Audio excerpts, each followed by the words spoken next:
Teman-teman, pernahkah kalian menyaksikan tebing di pantai?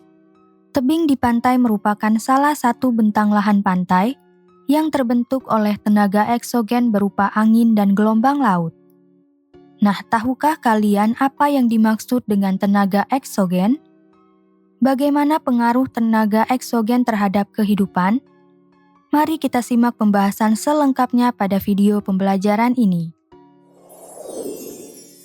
Pengertian tenaga eksogen. Terdapat beragam bentuk muka bumi di setiap wilayah, mulai dari pegunungan, pantai, hingga gurun atau padang pasir. Pembentukan muka bumi ini tidak hanya dipengaruhi oleh tenaga endogen atau tenaga dari dalam bumi, tetapi dipengaruhi juga oleh tenaga dari luar bumi atau tenaga eksogen. Tenaga eksogen adalah energi dari luar bumi yang bersifat merombak dan mengubah bentang lahan atau bentuk muka bumi yang telah ada akibat tenaga endogen. Tenaga eksogen berasal dari unsur atmosfer, hidrosfer, serta biosfer seperti tenaga angin, air, organisme, es, dan sinar matahari. Sementara itu, tenaga endogen adalah tenaga yang berasal dari dalam bumi. Jenis-jenis perombakan oleh tenaga eksogen. Terdapat 4 jenis perombakan muka bumi oleh tenaga eksogen, yaitu pelapukan, erosi atau pengikisan, pengendapan atau sedimentasi, dan mass wasting. Pertama, pelapukan. Pelapukan adalah penghancuran massa batuan menjadi bagian-bagian yang lebih kecil akibat faktor sinar matahari, air, gletser, reaksi kimia, atau kegiatan organisme. Pelapukan batuan terjadi sejak pengelupasan batuan oleh tenaga eksogen. Berdasarkan prosesnya, secara umum, pelapukan dibedakan menjadi 3 macam, yaitu pelapukan mekanis, pelapukan kimiawi, dan pelapukan biologis. Pelapukan mekanis. Pelapukan mekanis atau pelapukan fisis adalah penghancuran massa batuan secara fisis menjadi bagian yang lebih kecil, tanpa mengalami perubahan komposisi kimiawi batuan. Pelapukan ini juga dapat disebut sebagai pelapukan fisika atau disintegrasi.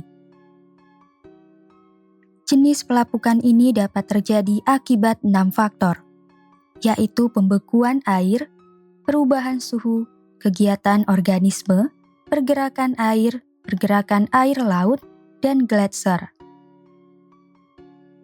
Pembekuan air. Pembekuan air dalam pori-pori batuan dapat membuat batuan pecah atau hancur. Pada musim dingin, air dalam pori-pori batuan akan membeku dan menjadi es. Saat air mengalami perubahan wujud dari cair menjadi padat di dalam batuan, terjadi gejala anomali air, yaitu volume air meningkat dan menekan pori-pori batuan. Pembekuan air pada pori-pori batuan ini menyebabkan batuan menjadi lapuk dan pecah. Contohnya adalah pelapukan bebatuan di wilayah iklim sedang, subtropis, kutub, atau pegunungan tinggi. Pelapukan ini terjadi saat batuan pecah akibat bekuan air yang masuk ke pori-pori batuan. Perubahan suhu. Terjadinya perubahan suhu dari siang hari hingga malam hari berdampak pada terjadinya pelapukan pada batuan. Udara panas pada siang hari menyebabkan batuan mengembang, sedangkan udara dingin pada malam hari menyebabkan batuan mengerut. Cepatnya perubahan suhu udara antara siang dan malam ini membuat batuan yang mengembang serta mengerut sehingga menjadi lapuk, retak, pecah, dan hancur. Umumnya, pelapukan jenis ini terjadi di wilayah gurun yang suhu udaranya sangat panas saat siang hari dan berubah menjadi sangat dingin saat malam hari. Contohnya, batuan di gurun lebih cepat mengalami pelapukan akibat perbedaan suhu antara siang dan malam hari. Akibatnya, batuan pecah menjadi bongkahan yang lebih kecil. Kegiatan organisme. Batuan dapat mengalami pelapukan oleh makhluk hidup atau organisme. Pelapukan oleh organisme terjadi akibat penembusan akar tumbuhan ke celah-celah batuan. Selain itu, pelapukan juga dapat disebabkan oleh aktivitas cacing pada batuan. Contohnya adalah berkembangnya akar tumbuh-tumbuhan yang menembus tanah atau celah-celah batuan. Akar ini makin kuat sehingga mampu merusak tanah di sekitarnya dan batuan di bawahnya. Pergerakan air. Pergerakan air dapat menyebabkan batuan pecah dan hancur menjadi batuan yang lebih kecil. Penyebabnya ialah tekanan pada batuan secara terus-menerus sehingga daya tahan batuan menjadi berkurang. Akibatnya, terjadi pengikisan batuan secara perlahan-lahan. Contohnya, batuan di hulu sungai akan mengalami pengikisan dari waktu ke waktu sehingga menyebabkan badan sungai di bagian hulu berbentuk seperti huruf V. Pengikisan air tersebut akan menyebabkan batuan pecah dan lapuk. Pergerakan air laut. Pelapukan mekanis pada batuan dapat terjadi akibat pergerakan air laut yang menghantam batuan di pantai.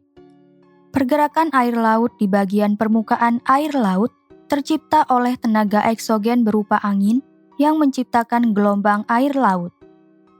Gelombang air laut tersebut menghempas ke pantai secara terus-menerus sehingga mengikis batuan di pantai yang kemudian mengakibatkan terjadinya erosi pantai. Contohnya, pergerakan air laut menyebabkan terjadinya pengikisan pada batuan secara terus-menerus di pantai Karangbolong, Pacitan, Jawa Timur, sehingga terciptalah gua laut dan busur laut. Gletser. Batuan mengalami erosi akibat pergerakan lambat massa gletser yang menggerus material batuan yang dilaluinya. Saat gletser mencair, dapat terlihat hasil erosi dari gletser. Contohnya adalah erosi di Gletser Alptech di Swiss yang menyebabkan terbentuknya bentang alam pegunungan Alpen. Pelapukan kimiawi. Pelapukan kimiawi atau dekomposisi adalah pelapukan massa batuan yang disertai perubahan komposisi dan struktur kimia batuan. Pada pelapukan ini, terjadi reaksi kimia antara massa batuan dan zat pelapuk seperti air, karbon dioksida, atau oksigen melalui proses-proses tertentu. Terdapat 3 proses pelapukan kimiawi, yaitu oksidasi, hidrasi-dehidrasi, dan karbonasi. Proses oksidasi. Pelapukan kimia akibat oksidasi atau pengaratan adalah pelapukan batuan yang terjadi akibat adanya reaksi suatu material dengan oksigen. Pelapukan ini terjadi jika batuan terpapar oleh kandungan oksigen yang cukup, sehingga muatan listrik negatif pada batuan berkurang. Akibatnya, terjadi perubahan ukuran dan muatan sehingga mineral dapat dengan mudah hancur. Contohnya adalah perubahan mineral biotit ke mineral vermiculit. Biotit adalah mineral silikat pembentuk batuan, sedangkan vermiculit adalah mineral filosilikat hidro yang mengalami pemuaian saat dipanaskan. Vermiculit terbentuk oleh pelapukan hidrotermal mineral biotit yang terpapar oksigen. Proses hidrasi-dehidrasi. Hidrasi adalah reaksi pengikatan molekul air oleh senyawa tertentu, sedangkan dehidrasi adalah reaksi pengikatan senyawa tertentu oleh molekul air. Proses ini dapat mengakibatkan terjadinya pelunakan mineral-mineral sehingga mudah larut. Akibatnya, terjadi penambahan volume mineral sehingga mempercepat pelapukan. Contohnya adalah proses hidrasi pada kalsium sulfat yang berinteraksi dengan air sehingga menjadi gipsum. Proses karbonasi. Pelapukan disebabkan oleh karbon dioksida dan air yang mengandung senyawa ion bikarbonat aktif bereaksi dengan mineral-mineral yang mengandung kation-kation Fe Ca, Mg, Na, dan K. Akibatnya, batuan menjadi mudah larut. Contohnya adalah batuan gamping yang larut akibat proses karbonasi. Pelapukan biologis. Pelapukan biologis atau pelapukan organik adalah penghancuran massa batuan oleh kegiatan organisme makhluk hidup, seperti tumbuhan, hewan, dan manusia. Pelapukan ini dapat disebabkan oleh 3 hal sebagai berikut. Pembusukan sisa tumbuhan. Pembusukan sisa tumbuhan dapat membentuk asam gambut yang menyebabkan batuan di bawahnya menjadi lebih lunak dan lapuk. Contohnya, batuan di dalam tanah pecah menjadi bagian yang lebih kecil akibat aktivitas dekomposisi pada sisa tumbuhan di atasnya. Kerusakan oleh organisme di atas tanah. Kelembapan kondisi permukaan tanah menyebabkan tumbuh dan berkembangnya organisme, terutama organisme perintis seperti lumut. Tumbuhnya lumut di permukaan batuan ini memungkinkan batuan mengalami degradasi.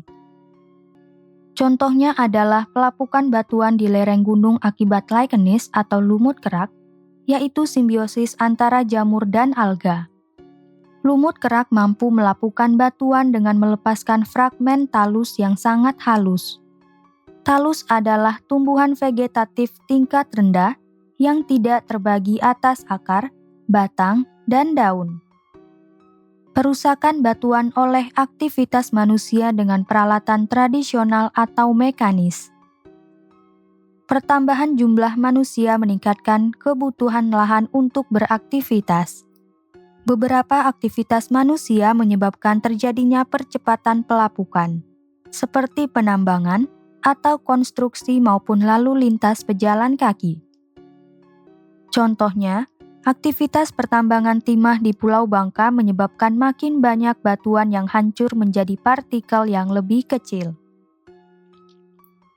Kedua, erosi. Erosi atau pengikisan adalah pelepasan dan pemindahan massa batuan secara alami dari satu tempat ke tempat lainnya oleh suatu tenaga yang bergerak di permukaan bumi. Terdapat 3 tahapan pengikisan massa batuan, yakni sebagai berikut.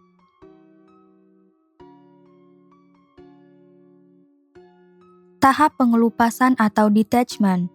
Tahap pengelupasan adalah pelepasan massa batuan berupa partikel-partikel kecil dari batuan induknya. Pelepasan terjadi akibat adanya interaksi dengan penyebab terjadinya erosi, seperti angin, air, gelombang laut, atau es.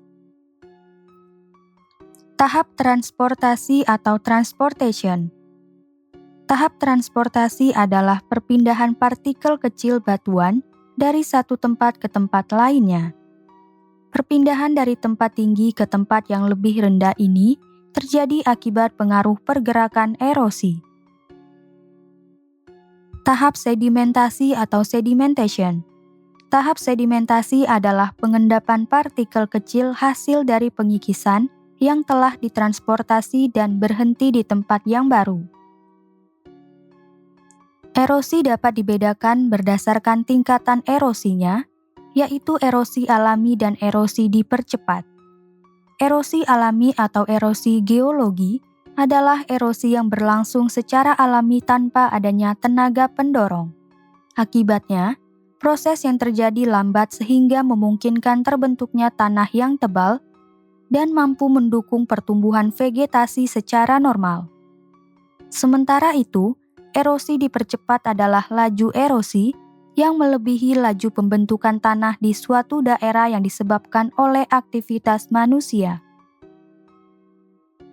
Berdasarkan zat pelarutnya, erosi juga dibedakan menjadi 4 jenis, yaitu erosi air, erosi angin, erosi gelombang laut, dan erosi glasial. Erosi air. Erosi air atau ablasi adalah erosi yang disebabkan oleh air yang mengalir baik di permukaan, batuan, atau tanah maupun di bawahnya. Air yang mengalir menimbulkan banyak gesekan terhadap batuan atau tanah yang dilaluinya. Gesekan akan makin besar jika kecepatan dan jumlah air makin besar. Kecepatan air juga akan makin besar jika derajat kemiringan lahan juga besar. Erosi yang disebabkan oleh air terbagi menjadi 6 tahapan, yaitu erosi percik, erosi lembar, erosi alur, erosi parit, erosi tebing sungai, dan tanah longsor. Erosi percik atau splash erosion adalah pengikisan yang terjadi akibat percikan air seperti air hujan bebas atau air lolos yang secara terus-menerus mengikis tanah atau batuan bagian paling atas. Erosi lembar atau sheet erosion terjadi ketika lapisan paling atas permukaan tanah terkikis oleh kombinasi air hujan dan air aliran atau runoff. Lapisan ini terdiri atas bahan humus di daerah berlereng. Berikut adalah 3 ciri tanah yang mengalami erosi lembar. Air yang mengalir berwarna keruh hingga coklat, warna tanah pucat karena hilangnya humus, tingkat kesuburan tanah rendah. Erosi alur atau real erosion terbentuk dari erosi lembar yang terjadi secara terus-menerus sehingga terbentuk alur-alur tanah yang searah dengan lereng. Pengangkutan partikel-partikel tanah oleh aliran air di permukaan tanah terkonsentrasi pada alur tertentu sehingga terbentuk seperti parit-parit kecil dan dangkal.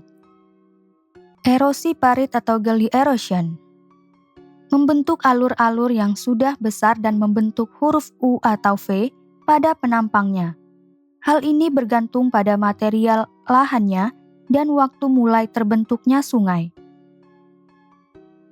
Erosi tebing sungai atau stream bank erosion adalah pengikisan tanah pada tebing-tebing sungai dan penggerusan dasar sungai akibat aliran air sungai. Tanah longsor atau landslide adalah bentuk erosi yang pengangkutan atau perpindahan tanahnya terjadi secara bersamaan dalam volume yang relatif besar. Erosi angin. Erosi angin atau deflasi adalah erosi yang disebabkan oleh angin. Erosi ini umumnya terjadi di wilayah gurun yang memiliki iklim kering. Erosi ini terjadi akibat adanya pasir dan debu yang berterbangan akibat adanya angin, pasir dan debu yang menghantam batuan yang lebih besar, sehingga terjadi pengikisan pada batuan tersebut. Erosi gelombang laut. Erosi gelombang laut atau abrasi adalah pengikisan batuan oleh air laut sebagai dari erosi marine. Tinggi rendahnya tingkat erosi bergantung pada besar kecilnya kekuatan gelombang air laut. Erosi oleh air laut merupakan pengikisan di pantai oleh pukulan gelombang laut yang terjadi secara terus-menerus terhadap dinding pantai. Beberapa bentang alam yang terbentuk dari erosi ini antara lain sea cliff atau tebing laut, bay atau teluk, headland atau tanjung, sea cave atau gua laut, sea stack atau tonggak laut, wave cut platform, atau punggungan yang terpotong gelombang dan tanjung. Abrasi dapat terjadi karena 4 faktor sebagai berikut. 1. Kekerasan batuan atau resistensi batuan. Kekerasan batuan adalah ketahanan batuan terhadap pengikisan. 2. Gelombang laut. Makin besar gelombang laut, makin kuat hantamannya ke wilayah pantai. 3. Kedalaman laut. Laut dalam memiliki gelombang yang lebih besar daripada laut dangkal, sehingga kekuatan erosinya makin besar. 4. Jumlah material kerikil dan pasir yang dibawa oleh gelombang laut. Erosi glasial. Erosi glasial atau eksarasi adalah erosi yang disebabkan oleh es.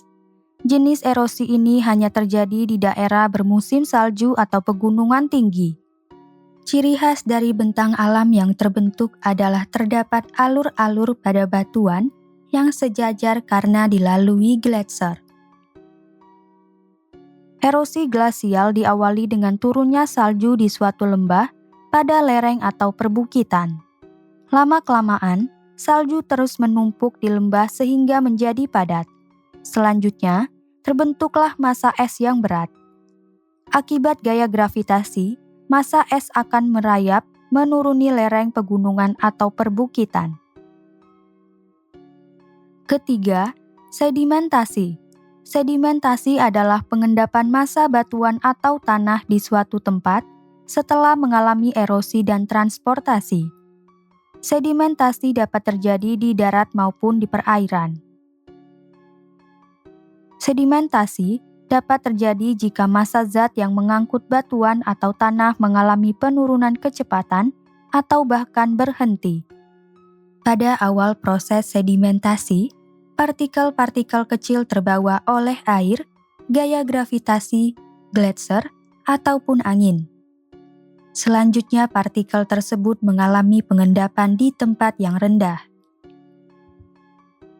Sedimentasi dapat dibedakan menjadi 3 jenis, yaitu sedimentasi fluvial, sedimentasi eolis, dan sedimentasi marine. Sedimentasi fluvial. Sedimentasi fluvial adalah pengendapan materi-materi yang diangkut oleh air di sepanjang aliran sungai. Wilayah-wilayah yang biasa menjadi tempat pengendapan adalah di badan sungai, pinggir sungai, danau, ataupun muara. Sedimentasi fluvial memiliki ciri khas, yaitu terdapat perbedaan butiran atau ukuran batuan di bagian hulu dan hilir. Di bagian hulu sungai, batuan yang diendapkan adalah bongkahan-bongkahan berukuran besar. Makin ke hilir, makin kecil ukuran butiran batuan yang diendapkan. Bahkan, di daerah muara, material yang diendapkan biasanya berupa pasir halus dan lumpur. Terdapat 3 bentuk alam yang sering kita jumpai pada bentang alam hasil dari sedimentasi fluvial, yaitu delta, bantaran sungai, dan kipas aluvial. Delta. Delta adalah endapan di muara sungai, baik sungai yang bermuara ke danau maupun ke laut. Delta dapat terbentuk jika material yang diendapkan cukup banyak dan arus air tidak terlalu cepat. Berdasarkan bentuknya, kita dapat mengenal beberapa delta seperti delta runcing, delta tumpul, dan delta berbentuk kaki burung.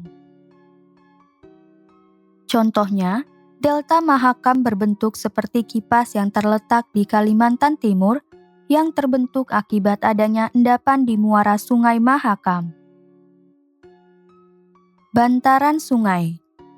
Bantaran sungai adalah dataran yang terdapat di tengah-tengah badan sungai atau pada belokan dalam sungai sebagai hasil pengendapan material yang terbawa oleh arus sungai. Bantaran sungai dapat dijumpai di daerah hilir yang arusnya cenderung tenang. Contohnya adalah Pulau Bakut di Sungai Barito, Kalimantan Selatan yang dimanfaatkan sebagai tempat wisata alam dan tempat hunian bagi spesies bekantan. Kipas aluvial. Kipas aluvial adalah endapan sedimen pegunungan yang berbentuk seperti kipas. Endapan ini terangkut oleh gerakan air mengalir yang biasa dijumpai di lereng bawah perbukitan. Contohnya adalah endapan kipas aluvial di Bukit Lawang, Sumatera Utara, dengan arah aliran dari barat ke timur dengan luas sebaran mencapai 77 km persegi. Sedimentasi eolis. Sedimentasi eolis adalah pengendapan massa batuan yang dibawa oleh angin. Pengendapan ini sering dijumpai di wilayah gurun. Bentang alam yang dapat dijumpai akibat sedimentasi ini adalah gumuk pasir. Gumuk pasir atau sand dunes adalah gundukan pasir yang terdapat di wilayah gurun atau pantai. Bentuk dan ukuran dari gumuk pasir dapat bermacam-macam, mulai dari ukuran kecil hingga berukuran besar, menyerupai bukit pasir. Gumuk pasir dapat dengan mudah kita kenali melalui bentuknya yang menyerupai bulan sabit. Gumuk pasir yang disebut berchan, Ini berbentuk memanjang menyerupai punggung paus. Lengkungan sabit Barchan menghadap ke arah angin karena terbentuk oleh gerakan angin yang didominasi dari satu arah. Contohnya, gumuk pasir di Parangtritis Bantul Daerah Istimewa Yogyakarta atau DIY terbentuk dari proses meletusnya Gunung Merapi. Letusan ini mengeluarkan material vulkanik seperti debu, pasir, lahar panas, lahar dingin, dan batu-batuan yang mengalir ke sungai, lalu berakhir di laut. Material tersebut kemudian terbawa oleh tenaga gelombang laut dan terendap di pantai. Selanjutnya, material vulkanik berupa pasir dibawa oleh angin dan menumpuk. Sedimentasi marine. Sedimentasi marine atau sedimentasi air laut adalah sedimentasi dari material hasil abrasi yang biasanya diangkut dan diendapkan di sepanjang pantai. Sedimentasi ini disebabkan oleh arus, gelombang, atau pasang surut air laut. Hamparan pasir dan kerikil di sepanjang pantai merupakan salah satu hasil dari sedimentasi marine.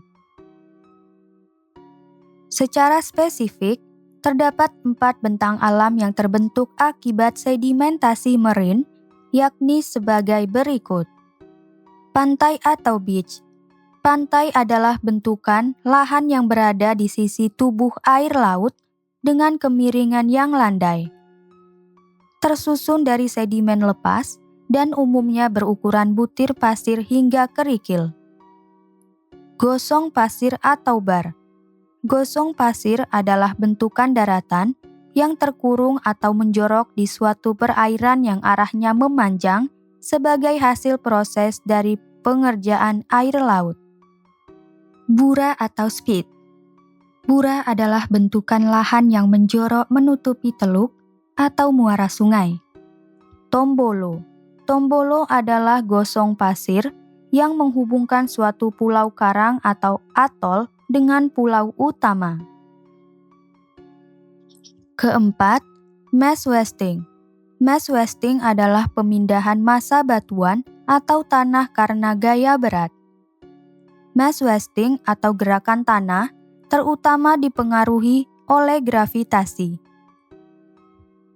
Namun, terdapat faktor-faktor lain yang memengaruhi potensi dari mass wasting, yaitu perubahan sudut kemiringan, pelemahan material oleh pelapukan atau erosi, peningkatan kandungan air, perubahan tutupan vegetasi, peningkatan beban yang ditanggung oleh massa batuan atau tanah, dan terjadinya bencana alam pemicu terjadinya mass wasting. Terdapat 7 bentuk mass wasting yaitu tanah longsor, tanah amblas, tanah nendat, tanah mengalir, lumpur mengalir, rayapan tanah, dan guguran batu. Tanah longsor atau landslide adalah fenomena tanah bergerak dengan kecepatan tertentu ke arah bawah yang menyebabkan terjadinya pergerakan material berupa tanah, bebatuan, maupun lumpur. Tanah longsor umumnya disebabkan oleh gravitasi. Namun, terdapat faktor-faktor lain yang memicu gerakan tanah ini, seperti tingginya curah hujan, erosi sungai, perubahan air tanah, gempa bumi, maupun aktivitas vulkanik. Tanah amblas atau ambruk atau subsidence adalah fenomena terjadinya penurunan tanah akibat pergerakan permukaan tanah ke bawah. Fenomena ini dapat disebabkan oleh beberapa hal, seperti ekstraksi migas, penambangan mineral, ekstraksi air tanah, hingga kelarutan batu kapur. Tanah nendat atau slumping adalah fenomena longsoran tanah yang pergerakannya terputus-putus sehingga membentuk lahan yang terlihat seperti bentuk teras. Perpindahan massa batuan atau tanah terjadi akibat adanya gaya gravitasi. Hal ini terjadi karena daya ikat antar partikel tanah yang lemah sehingga tanah atau batuan terlepas dari ikatan dan bergerak ke bawah.